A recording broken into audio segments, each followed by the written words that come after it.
hadis ini kan bisa jadi penjelas Quran, berbicara tentang sesuatu yang teknis, detail dalam kehidupan, maka tidak mungkin disampaikan di depan semua orang. Bisa jadi ketika Nabi di pasar, yang dengar pedagang.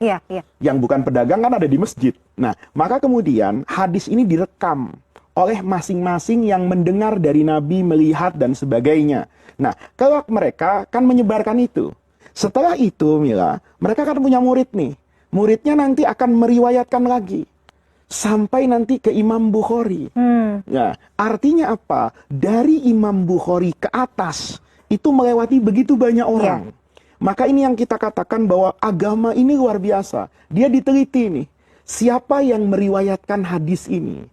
Dari A, B, C, D, sampai ke Imam Bukhari. Mungkin itu ada 6 orang, 6 generasi.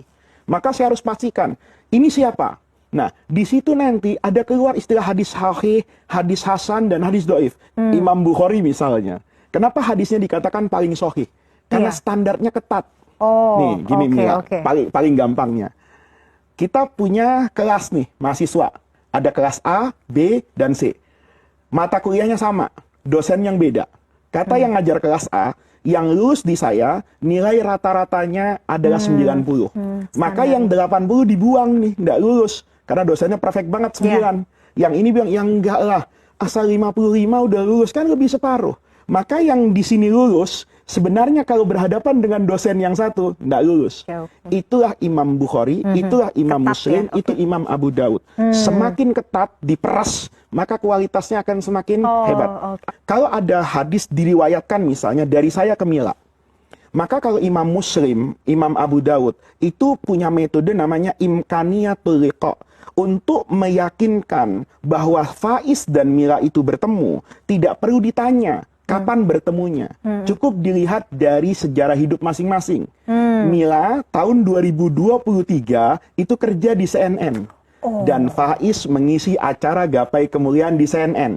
Maka menurut logika tidak menutup kemungkinan mereka berdua bertemu. Tanpa harus melakukan cek apakah betul ketemu di mana. Imam Bukhari enggak. Mila kerja di CNN iya. Faiz ngisi Gapai Kemuliaan iya.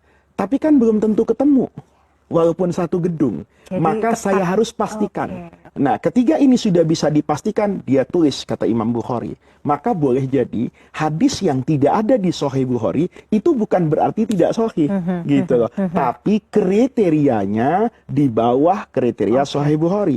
Oleh karena itu, dalam tradisi Ahlus Sunnah wal Jamaah, ketatnya sahih, hasan dan doif itu pada usulul ahkam, hukum yang pokok. Sholat misalnya, kalau rukun sholatnya apa? Fatihah, itu harus berdasarkan hadis. Ya, gerakan ruku, sujud, itu berdasarkan hadis yang sahih.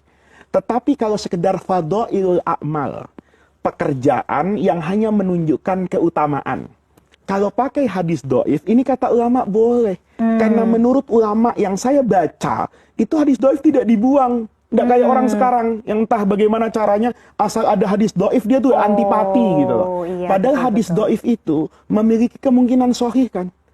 Bisa jadi isinya bagus, tapi mata rantai yang menceritakan. Maka kata ulama, kalau ada hadis doif, tetapi di sisi yang lain, misalnya itu ada ayat Quran yang memayungi hadis doif ini, maka hadis itu jelas boleh diamalkan.